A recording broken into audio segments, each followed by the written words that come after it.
E aí, senhores, edital do FCG publicado. Isso aqui é para quem quer ser federal. Olha só o que o IAP separou para vocês, os principais pontos da nossa prova e das matérias. Veja só. E aí, senhores, professor Tiago aqui, professor de Direito Administrativo aqui do IAP.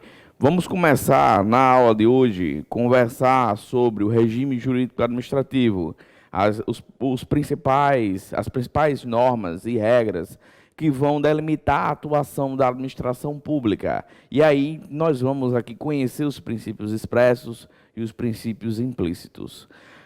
A ideia inicial, quando você vai estudar a administração pública, quando você vai estudar o Estado, quando você vai estudar as entidades da administração, quando você vai estudar a União, o Estado, o Distrito Federal, os municípios, as autarquias, as fundações, as sociedades de economia mista e a empresa pública, ou seja, o Estado de modo geral, é que você conheça minimamente as regras que determinam a atuação do Estado, que controlam o Estado e permitem que a população tenha acesso a serviços públicos assim adequados.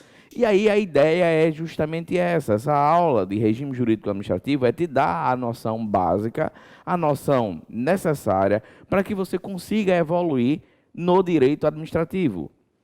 E aí eu tenho que fazer algumas ponderações logo de início, que nós vamos, no conteúdo dessa aula, estudar o princípio da legalidade, o princípio da impessoalidade, o princípio da moralidade, publicidade, eficiência, os princípios implícitos e outros princípios que compõem o regime jurídico administrativo.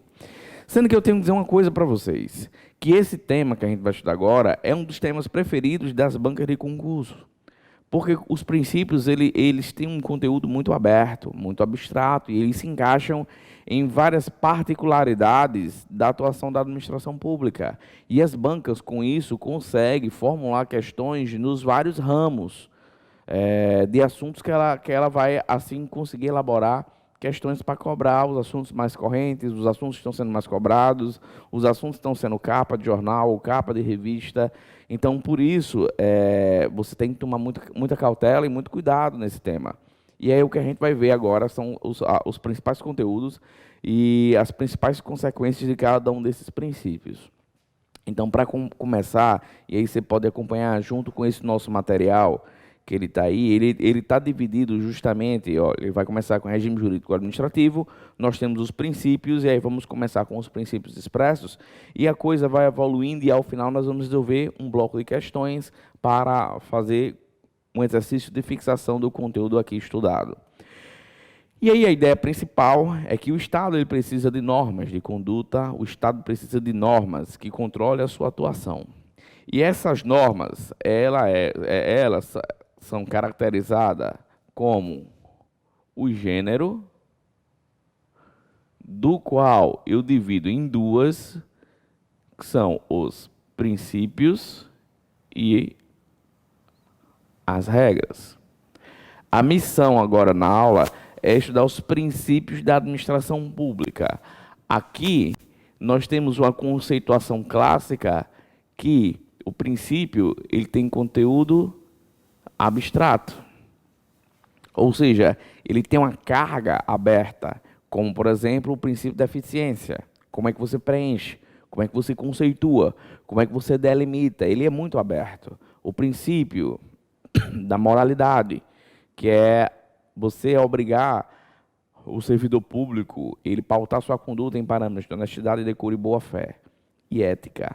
Então você tem essa particularidade que o conteúdo dos princípios eles são muito abstratos. Já nas regras, você tem um conteúdo concreto. Aqui a regra que você aplica ou ela aplica ou você não aplica. A exemplo, prazo de validade de concurso público, 2 anos, prorrogável por igual período, ou seja, 2 anos. Prazo de validade até 2 anos, prorrogável por igual período, até 2 anos. Então, esse é o conteúdo da regra. Não existe discussão. Não existe aqui restrição. Você tem 2 anos, prorrogável por 2 anos. Então, não existe carga aberta. Você já vai direto para a regra, certo? Não tem discussão. Outra regra interessante, que está na Lei 8.112, servidor público completou 12 meses de efetivo exercício, ele vai ter 30 dias de férias. Qual a discussão sobre isso? Não tem carga aberta. Então, aqui são conceitos mais fechados, mais concretos. E aqui o que a gente vai estudar agora é justamente esses princípios que têm conteúdo abstrato.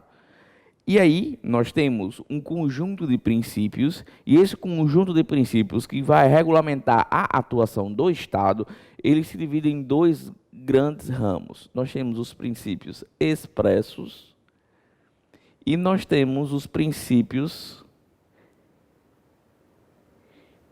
implícitos.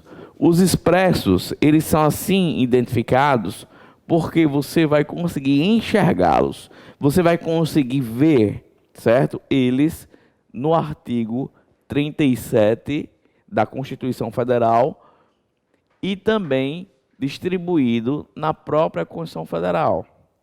Então, os princípios expressos, você vai conseguir identificá-los, você vai conseguir ler esses princípios na própria Constituição. Tranquilo? Então, o grande segredo aqui é que esses princípios expressos, eles estão na Constituição Federal. Ou eles vão estar no artigo 37 ou em outros locais da Constituição Federal. Já os princípios implícitos, eles não estão expressamente previstos na Constituição. Você não vai conseguir achá-los, você não vai conseguir ler. Então, ele decorre da lógica da Constituição. Por exemplo, na Constituição Federal, você não consegue identificar o princípio da supremacia do interesse público. Você pode ler os 250 artigos da Constituição Federal que você não vai encontrá-lo. Você não vai achar ele lá, certo? Você não vai conseguir achar. E aí, você não achando, ele não pode ser caracterizado como expresso. Mas aí como é que você induz e diz que ele existe de maneira implícita? Porque a Constituição, ela previu alguns instrumentos, algumas maneiras e algumas formas que demonstram que o interesse público ele é maior do que o interesse particular. Quando ela previu, por exemplo, a desapropriação, que é a possibilidade do Estado, mudando o que é para ser mudado, uma conceituação mais simples, ele comprar seu terreno, sua casa, mesmo que você não queira vender. E vai desapropriar, ele vai pagar de maneira prévia, mas o Estado compra, porque o interesse do Estado é maior do que o interesse particular. E quando ele vai fazer isso, ele vai ligar essa desapropriação a um interesse público, a construção na sua residência, na sua casa, de um posto de saúde, de uma escola, ou passar uma via, certo? Uma avenida ou uma BR. Então, a desapropriação, ela traduz essa ideia de que o interesse público ele é maior do que o interesse particular. Nós temos também outra, que é a chamada requisição. Sabe o que é requisição? Todo mundo sabe, todo mundo já viu. Em filme tem direto isso.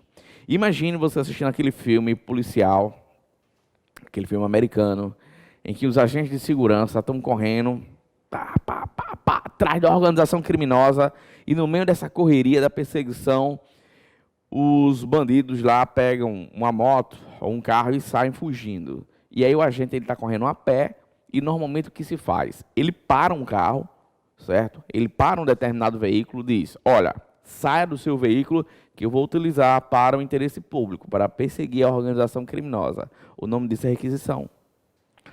Veja, o Estado solicita um bem particular, que é o veículo, que é o carro, para executar a missão que foi dada a ele, que é fazer a perseguição e a prisão das pessoas. Então, isso traduz a ideia de supremacia do interesse público sobre o particular. Você não consegue ler esse princípio na Constituição, supremacia, mas por isso daqui você deduz, certo? E aí tem um caso interessante que aconteceu comigo.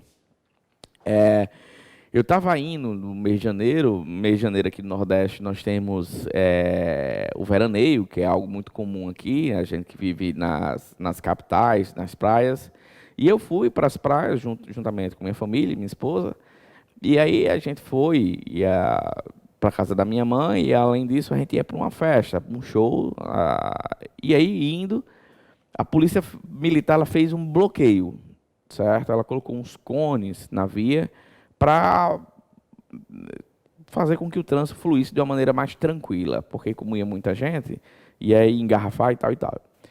E aí eu estava indo na frente, tranquilo, escutando música, aí o carro da frente estava com vários adolescentes, jovens adultos, 18 anos, aquelas pessoas ali que estão começando a aproveitar e tal, enfim. E o que eu vi? Um deles abriu a porta, pegou o cone da polícia militar, colocou no carro, fechou a porta e foi. Eu passei pela polícia militar, parei meu carro, olhei para o oficial e disse, olha, aquele carro da frente ali está carregando um cone teu. O agente, lá, o oficial da polícia militar, chegou e disse, ah, é mesmo? Senhor, para mim, saia do seu carro que eu vou persegui-lo. Ele fez o quê? Requisição. Meu amigo, nessa situação, será que eu poderia negar? Não, não poderia, porque a supremacia do interesse público sobre o particular impera. Ela é mais forte do que o meu interesse. Mesmo que eu dissesse que eu ia para um batizado, para um enterro, para uma festa, para um concurso, que eu estava no início para chegar no horário da prova para o Enem, pouco importa, que esses são interesses particulares e prevalece o interesse público. Sabendo disso, que eu não poderia inventar uma história dizendo para o oficial que eu não poderia atender a requisição dele, aí eu tentei convencer ele de outra maneira. Eu disse, oficial, olha só, se tu for no meu carro, tu não vai conseguir alcançá-los, porque você está num carro, é melhor o senhor requisitar aquela moto que está passando. Veja só. E aí eu expliquei para ele que era melhor ele pegar a moto. E ele, você tem razão, eu vou pegar a moto. Olha, sai da sua moto que agora eu vou fazer a perseguição. E foi isso que aconteceu. Requisição. Tranquilo? Então, olha só, esses princípios se dividem dessa maneira, se dividem dessa forma. E nós vamos agora aos primeiros princípios expressos, que eles são justamente os princípios que estão previstos no artigo 37 da Constituição Federal, que são eles: legalidade,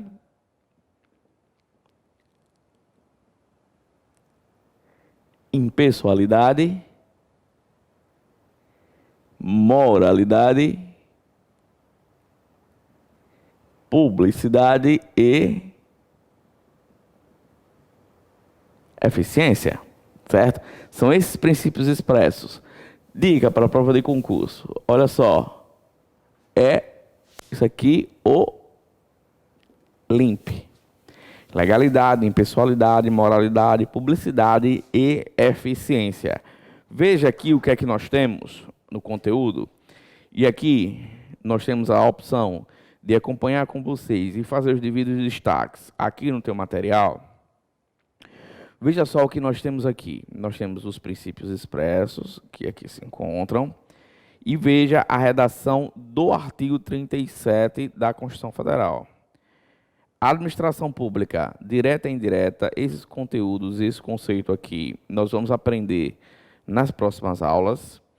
De qualquer dos poderes da União, dos Estados, do Distrito Federal e dos municípios, obedecerá aos princípios da legalidade, impessoalidade, moralidade, publicidade e eficiência.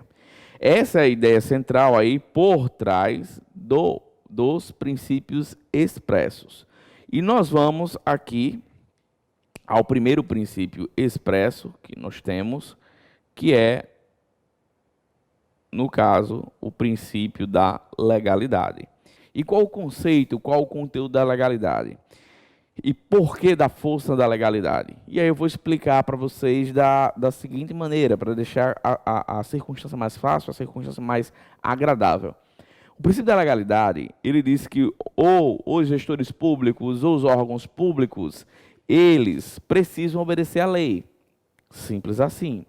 Eles precisam atender o conteúdo da lei, o conteúdo da legislação.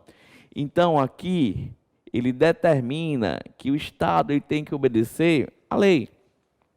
Inclusive, tinha um ministro do Supremo Tribunal Federal, aqui do Rio Grande do Norte, que hoje é falecido, Seabra Fagundes, que ele dizia, administrar é aplicar a lei de ofício. Ou seja, o gestor público ele não tem liberdade para fazer ou deixar de fazer aquilo que ele quer. Ele tem que fazer aquilo que está na lei. Então, o princípio da legalidade, ele determina que a atuação da administração pública, ela se volta ao atendimento daquele conteúdo que está na legislação, naquele conteúdo que está na lei. Mas, assim, é a ideia, certo, por trás do princípio da legalidade. E com base nisso, a lei, ela é vinculante na atuação da administração pública. Ou seja, se existe uma lei, o gestor público, o servidor público, o órgão público, ele não tem a opção de descumprir o conteúdo que está na lei. Ele tem uma obrigação de atendimento. Ele tem que atender, ele tem que cumprir o conteúdo legal. Imagina só. Imagine que nós temos na lei, por exemplo, na Lei 8.112, que é a Lei do Regime de Servidores Públicos Federais, e aí lá tem um conteúdo de que os servidores públicos eles terão uma jornada de 40 horas semanais, que podem ser divididas em 8 horas diárias, aqui para a sua atuação. Então, esse é o conteúdo da lei. A lei tem um conteúdo vinculante. Imagine que algum servidor da minha equipe chega para mim e diz, olha, Tiago, eu estou querendo aqui reduzir minha carga horária, porque eu estou querendo fazer concurso, e olha só, se eu trabalhar 8 horas, eu vou trabalhar manhã e tarde, e eu só vou ter a noite para estudar, e à noite eu vou estar assistindo uma aula, ou videoaula, ou fazendo cursinho, enfim. E eu não vou conseguir estudar com afinco para o meu concurso, então eu queria reduzir meu horário para 4 horas, porque eu estudo à tarde e faço o cursinho à noite. Você aceita isso? Qual a minha resposta? Eu vou dizer, diga o que está na lei. Na lei não determina 8 horas? Se determina 8 horas, a lei é vinculante à minha atuação, então a resposta a esse pedido é um sonoro não. Porque a lei não permite. Eu não tenho liberdade para descumprir o conteúdo da legislação. Eu tenho que obedecer. Então a lei é vinculante para a administração pública, certo? Esse é o conteúdo central, certo? Esse é o conteúdo central que nós temos do princípio da legalidade, certo? Do princípio da legalidade. E aqui, o que é que nós temos aí em seguida no teu material? Nós temos essa legalidade para o Estado e nós temos a legalidade para iniciativa privada. Iniciativa privada, você entenda, empresas, pessoas que não estejam no círculo de atuação da administração pública. Então, se você está dentro do Estado, o Estado ele tem que cumprir o que está na lei. Ele não tem liberdade para fazer algo diferente do que está na legislação. Então, ele tem que cumprir a lei. Já na iniciativa privada, certo? Você pode fazer tudo que a lei não vete ou não proíba. Então, veja que aqui nós temos uma liberdade bem maior do que aqui. Aqui no Estado, a obediência, a obediência à lei significa restrição. Na iniciativa privada, a lei significa liberdade, até que venha aquela e restringe a tua liberdade. Veja só como é que vai acontecer aqui. Aqui a previsão dessa legalidade na administração pública está prevista no artigo 37. Já a legalidade na iniciativa privada está previsto aqui no artigo 5º, inciso 2º também da Constituição Federal, ao dizer que os direitos e obrigações somente podem acontecer no Estado brasileiro por lei. Então, eu tenho que ter um processo legislativo, eu tenho que ter discussão no Congresso para que seja transformado assim em lei. E por que se destaca isso e por que é relevante estudar o princípio da legalidade e a lei enquanto fonte de atuação do Estado, fonte de atuação da administração pública? O que é que eu quero que vocês percebam a respeito desse princípio da legalidade é o seguinte: a ideia da legalidade e a força da legalidade, ela não começou agora, ela começou já faz um bom tempo. E, na verdade, a ideia da legalidade foi uma ideia que nasceu com o rompimento do Estado absoluto, do Estado dos reis. Na época do absolutismo, os reis eles concentravam na figura dele um conjunto enorme de poderes. Ele era o poder legislativo, ele era o poder judiciário e ele era o poder executivo. Então, ele concentrava o poder e tem uma regra básica na administração que é: Quem concentra poder, certo? Tende a abusar desse poder. Então, é necessário dividir o poder para que cada instância conseguisse controlar o outro. Essa seria a ideia por trás, justamente, da divisão dos poderes. E aí chegou a seguinte ideia. A sociedade chegou para o rei e disse o seguinte. Deixa eu tentar desenhar aqui uma coroa. Filipinho, vê se essa coroa aqui tá legal. Tá boa, não tá não? Show de bola. Então, olha só. Então, o rei, ele fazia tudo. Então, ele legislava, ele criava impostos de 60%, de 70%.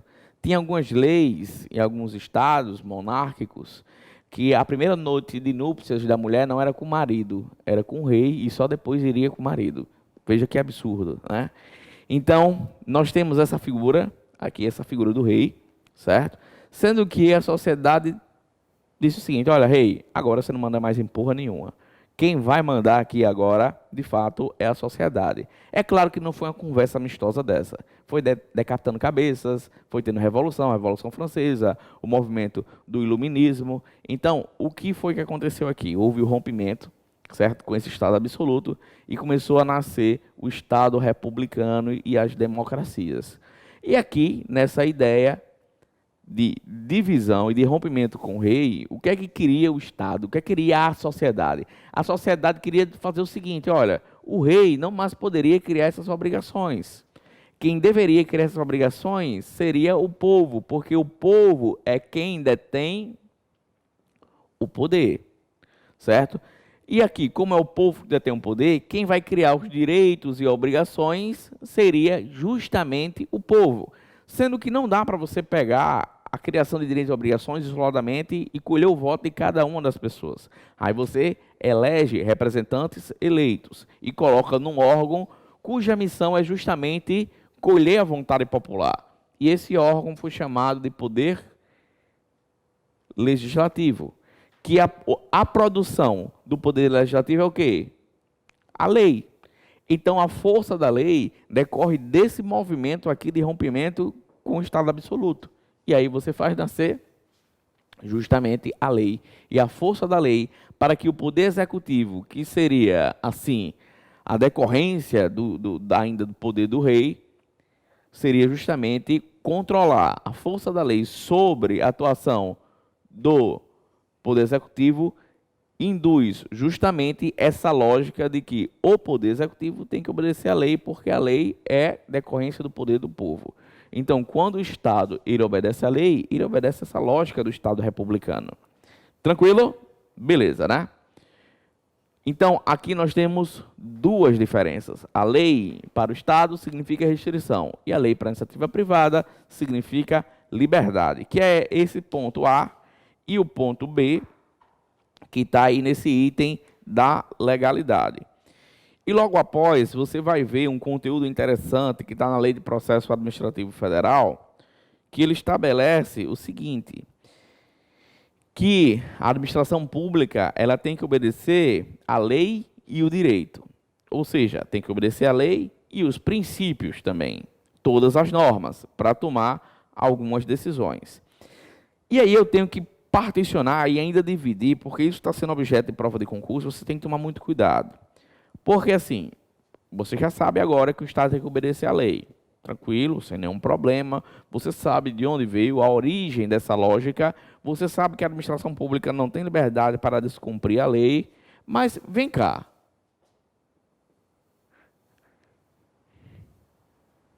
E o que é lei?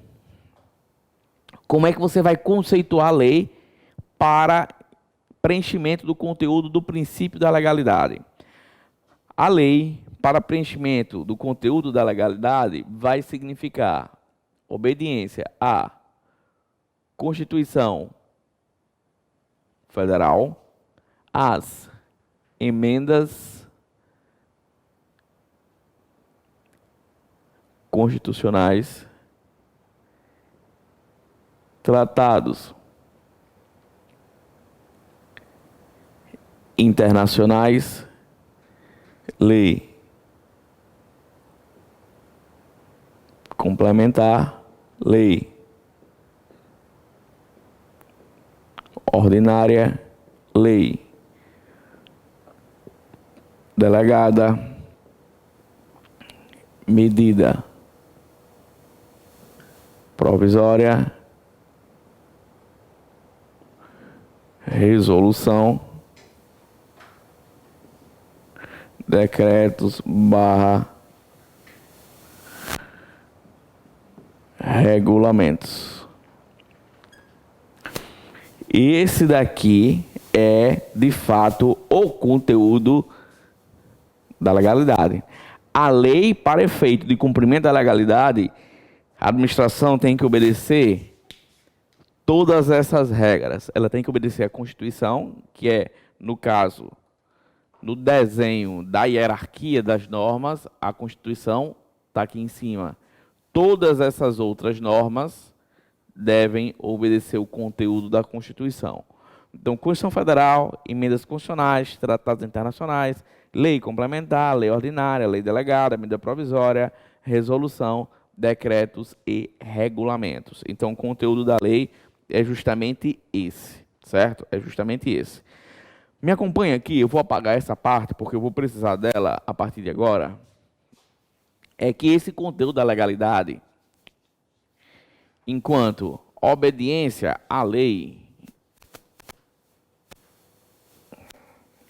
demanda algumas restrições, que são essas justamente que estão aí destacadas para você, que ela funciona da seguinte maneira. Nós sabemos que a legalidade tem que obedecer o conteúdo da lei, e o conteúdo da lei é justamente aquele que está aqui no canto, certo? Aquele que está aqui no canto. Então, o que é que nós temos aqui a respeito desse tema, a respeito desse assunto? Nós temos algumas exceções com relação a isso, a essa lógica, como, por exemplo, a medida provisória. É uma exceção. A outra exceção que eu vou colocar aqui para vocês é o chamado decreto autônomo. Esse decreto autônomo hoje é um assunto preferido, é um dos assuntos preferidos das bancas de concurso. E você tem que tomar muito cuidado, porque olha só o que acontece com o decreto autônomo. O decreto autônomo, ele é uma possibilidade do chefe do Poder Executivo editar algumas normas, editar algumas regras, sem precisar de autorização do Poder Legislativo. Ou seja, é ele, o chefe do Poder Executivo, recuperando um pouco do poder que tinha antigamente, na época dos reis. Então, esse decreto autônomo, por ser uma exceção à regra geral, que é a autorização para praticar os atos de acordo com o que quer aqui o Poder Legislativo, então as situações são restritas.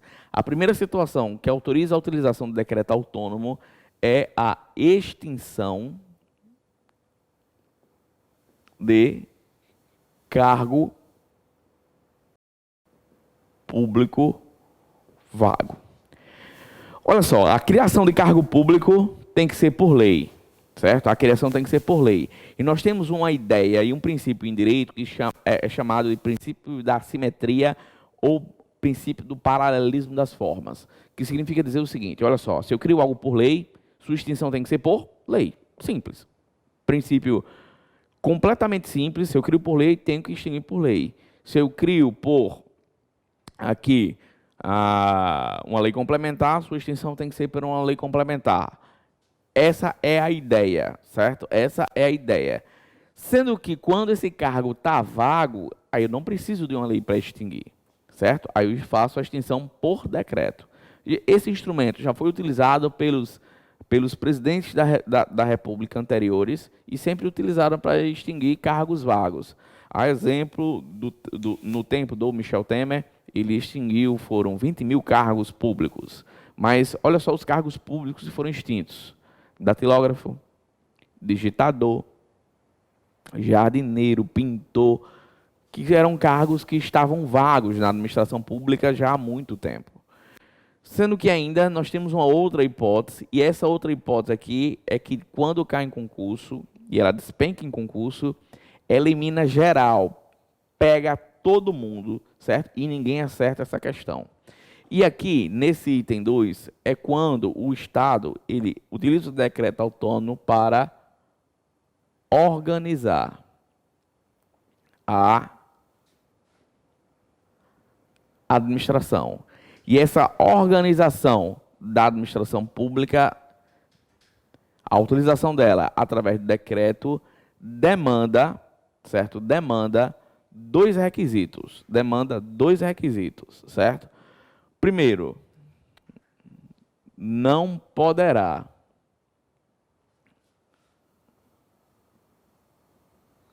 aumentar despesa, certo? Nem criar ou extinguir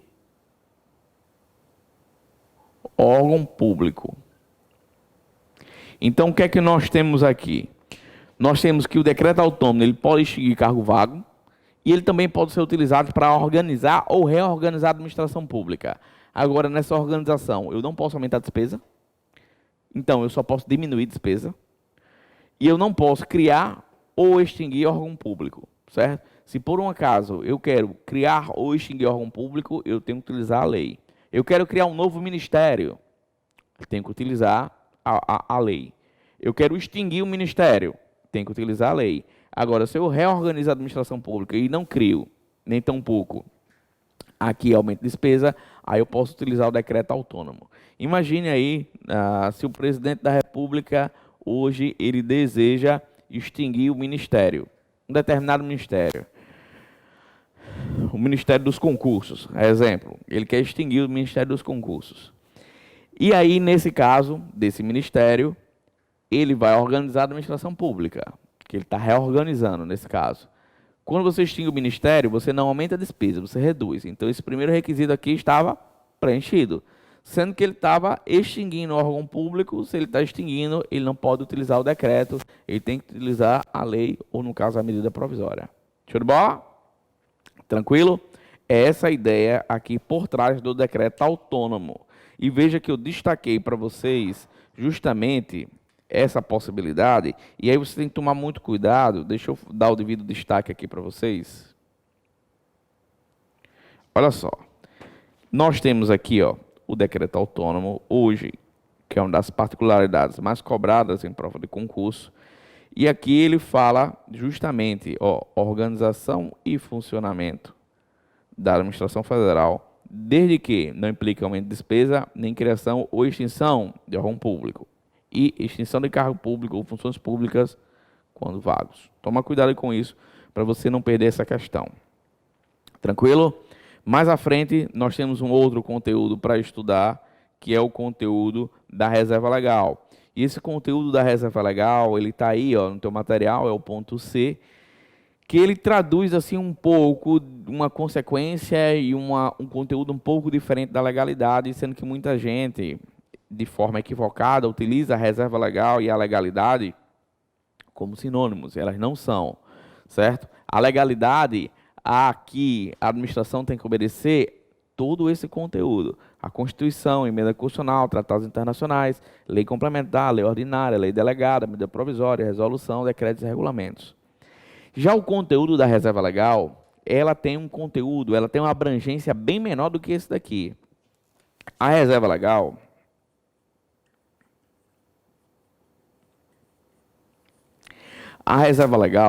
ela demanda o seguinte, presta bem atenção. Eu falei para vocês que criar direitos e obrigações para a sociedade, eu preciso do quê? Da lei ordinária, que é essa daqui, aprovada pelo Congresso Nacional. Ou ele pode utilizar um instrumento equivalente, que seria a medida provisória, certo? Seriam as opções que seriam utilizadas para criar direitos e obrigações. Então, criar direitos e obrigações, ele é submetido à reserva legal. Ou seja, eu preciso de autorização do Congresso Nacional, do Poder Legislativo. Eu não poderia jamais criar direitos e obrigações por decreto ou regulamento. É vedada pela Constituição, certo? Vamos lá, eu vou criar um crime. Eu tenho que criar um crime por lei ordinária. Eu não posso criar crime por lei complementar. Essa é a reserva legal para criar crime. Eu vou criar um imposto, eu tenho que criar por lei, não posso criar por decreto. Então, se eu fosse aqui esquematizar e colocar para vocês, explicando como é que seria essa diferença, olha aqui comigo. Nós temos, esse é o conteúdo da legalidade, é uma abrangência maior, e o conteúdo da reserva legal estaria aqui, ó, bem menor. Ou seja, quando eu respeito a reserva legal, eu respeito também a legalidade. Mas não necessariamente quando eu respeito a legalidade, eu estou respeitando a reserva legal. Tranquilo? Olha só, eu, chefe de uma determinada repartição, vou expedir um regulamento dizendo como é que meus servidores vão se portar, certo? Então, quando eu faço isso, eu faço um regulamento, certo? Então, com o regulamento eu posso, assim, estabelecer essa regra. Mas se eu quero criar um direito ou uma obrigação para a sociedade, ou a concessão de um direito, ou o reajuste de uma remuneração, ou a concessão de um prazo maior de férias, eu não posso utilizar justamente aqui o decreto ou regulamento. Tranquilo? Beleza? Então, toma cuidado com a reserva legal, certo? E nós temos o exemplo aí que eu coloquei logo abaixo para vocês com relação a criar direitos e obrigações, que é o do artigo 5º. Veja só. Todos são iguais perante a lei, sem distinção de qualquer natureza, garantindo-se aos brasileiros e aos estrangeiros residentes no país a inviolabilidade do direito à vida, à liberdade, à igualdade, à segurança, à propriedade nos termos seguintes. Ninguém será obrigado a fazer ou deixar fazer alguma coisa senão em virtude de lei. Tranquilo? E o último tópico que nós temos aqui a respeito do princípio da legalidade são as restrições, que as bancas de concurso estão cobrando muito, que são situações em que a legalidade ela é restrita ou relativizada. Que, no caso, o primeiro é a própria medida provisória, porque você vai trazer consequências para a sociedade através de um instrumento que não é ditado pelo Poder Legislativo, mas pelo Poder Executivo. Sendo que, nesse caso aí, nós temos requisitos de relevância e urgência. Somente nos casos de relevância e urgência é que eu posso adotar a medida provisória. Sendo que, além dessas duas circunstâncias, nós temos o estado de defesa e o estado de sítio. O estado de sítio decorrente de uma agressão externa. E o estado de defesa, uma circunstância grave também, mas não tão grave como o estado de sítio. E aí, nessas duas situações, o Estado ele tem que ter instrumentos para fazer com que a sociedade se recupere, que o Estado se recupere, que não gere grandes impactos para a vida cotidiana de toda a sociedade. E aí, esses instrumentos, ele demanda celeridade, ele demanda eficácia, ele demanda agilidade. E aí eu não posso, por exemplo, em caso de guerra, mandar um projeto de lei para o Congresso Nacional esperando ele aprovar para poder responder uma agressão externa. Não, não pode. Imagine que a Venezuela declara agora guerra ao Brasil e entra pelo estado de Roraima. E a coisa está acontecendo de uma maneira muito forte. E aí o Estado brasileiro, como nós do Estado brasileiro sempre fomos um Estado pacífico, não precisamos ter uma força armada gigante, como tem alguns outros países. Então, nós temos apenas forças armadas para garantir nossa soberania, né, proteção de fronteiras e fazer os trabalhos normais que as forças armadas assim o fazem. Sendo que, em caso de guerra, eu preciso ter um reforço dos meus equipamentos, eu preciso ter tanques, eu preciso ter aeronaves, eu preciso ter porta-aviões, eu preciso ter arma, munição, fardamento. E eu não tenho uma indústria bélica forte no nosso país. Então, o que é que eu tenho que fazer? Eu declaro o estado de defesa, o estado de sítio, e eu posso determinar que as indústrias de consumo normal, que produzem geladeira, fogão, máquina de lavar, que elas parem a produção e comecem a fazer a produção de armamentos para suprimir e dar força a esse evento de guerra. E aí eu não posso aguardar fazer isso através de uma legislação específica, porque ia demorar demais. Se eu esperasse o Congresso Nacional discutir para dar uma resposta à agressão externa, ia demorar 6 meses, 8 meses. A guerra estaria perdida. Então, precisa de instrumentos mais rápidos. E aí o Estado de Defesa, o Estado de Sítio e a medida provisória são instrumentos que restringem a legalidade ou relativizam a legalidade. Tranquilo? Show de bola? É isso. O princípio da legalidade é justamente esse conteúdo. Tranquilo? Cuidado aí com esse princípio e vamos partir para o próximo. Gostou? Não é para todo mundo não, é só para quem quer ser federal. Então, olha só, fique atento aí aos nossos canais, Instagram, YouTube e a página do IAP, que nós preparamos várias revisões e várias dicas para que você consiga alcançar o seu objetivo. Estamos juntos até a nomeação. Grande abraço.